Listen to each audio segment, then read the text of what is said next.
Hey, I'm your nosy neighbor lady. What's your name? How you spell it? I'm your nosy neighbor lady. This is your nosy neighbor lady show. Thanks for the new people who are coming, and thank you for my not neighbors. We're neighbors here. We enjoy each other's time, and we talk across the grass. This is a neighborhood. On today's show, the topic that we're covering is let black women cry. Okay?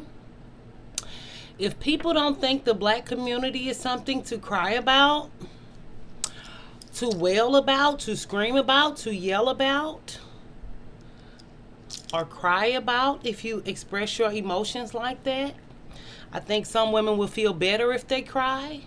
And yes, if you want to join our tribe over here, just hit that subscribe button or hit that like button. But if so, are there people who cry and lie? Yes, my mom called them crying lying, crying lying. That's a little southern on it, crying lying, arse. But we have been told in the black community not to cry. They say men don't cry, but women use that on them. And there are some women who take advantage of crying. Every time you look up, they're crying, and you're like, what you crying? Good cries are cleansing of the soul. And I'm kind of starting to believe that I might believe in my soul, but I might not believe in all this other stuff. I'll figure it out. We're learning on this journey. But that's a whole nother video for another day, but it's actually in the back of my mind. I know it's coming out next week. But women can mourn, women can grieve. Black men do it all over the internet, but when a woman cries, she needs to man up and swallow her pride and swallow her feelings and not have emotions. Black women, this goes back to the black women are strong myth. We're not mythical creatures that live in the night. Some of y'all live at night. Some people go to bed. Okay?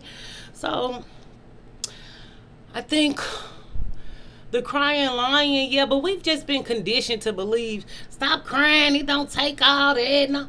Sometimes stuff is overwhelming when nothing you can do, everybody can't stand. Sometimes you have to cry.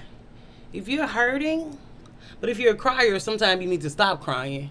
But like, black women need to cry more and stand up for each other more, and maybe we will be taken more seriously more so that people know we're human beings.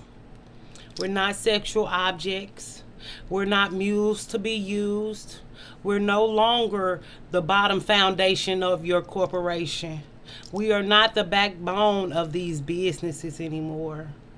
We need to find what serves us, find our purpose. You can check that video out.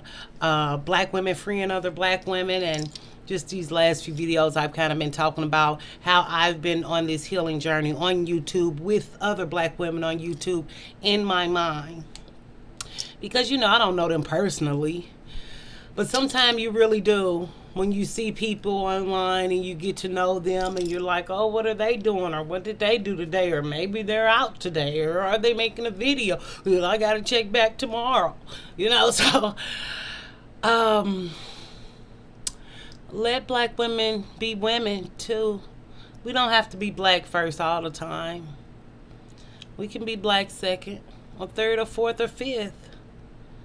You can say I'm black, but I'd rather be funny.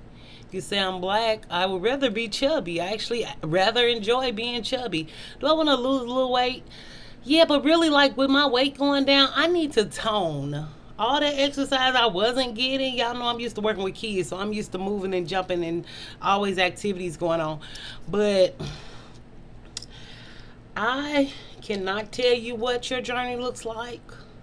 I cannot tell you how to express your grief, how to mourn. If you want to check out my video about grief, I do believe black women are grieving right now, and I don't think there's space and room in the world for black women to actually complain about their problems.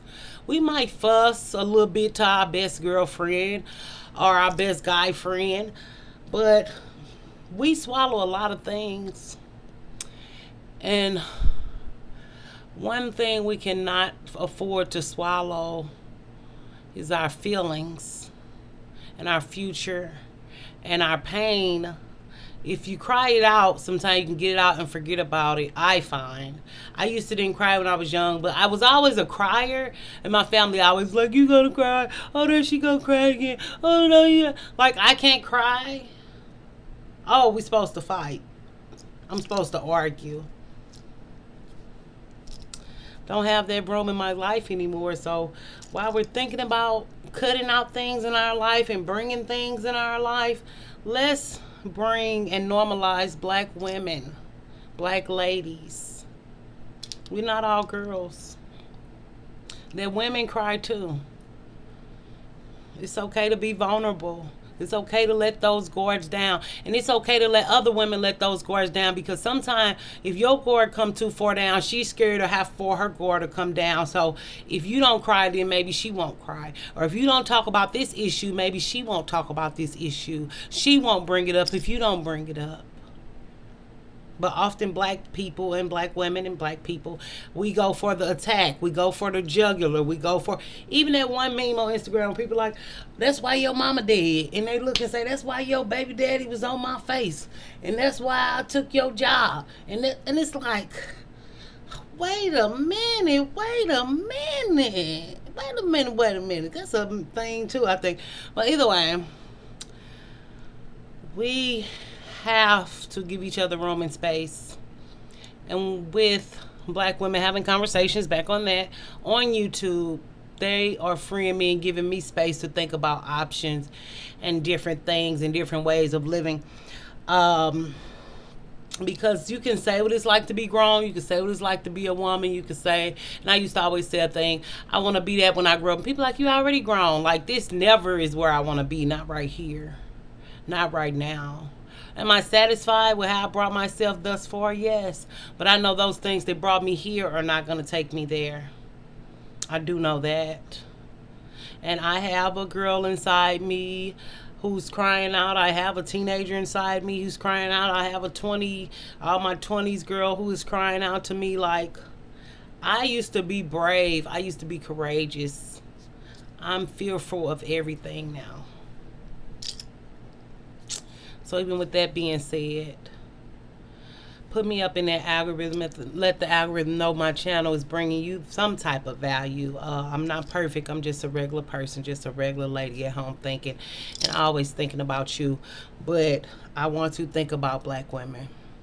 I want to prioritize our needs, feelings, wants. Some stuff you might like, some stuff you don't like. We still agree to disagree. And I feel like if we're not all the same, why would we act the same? Why would we think the same? But we want people to say we're not the same.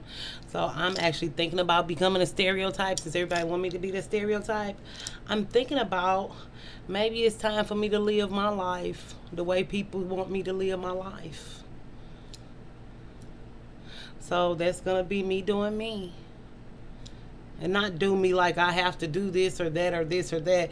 It's do me as in, if I want to wear this dress, I think I'm going to wear it. And I really don't care how anyone feels about it. And as long as I look good and I feel good, I'm not going to let your shackles and opinions about me tell me about myself. Because I know her. I took time to get to know her. I took time to heal her. Took time to listen to her. So I just appreciate you for stopping by. And as always, if you can't do nothing for me, if you can't do nothing, you can subscribe though, and you can like it if you would like to. Okay, we give out options around here, because this is not for the faint of heart. This channel is kind of little.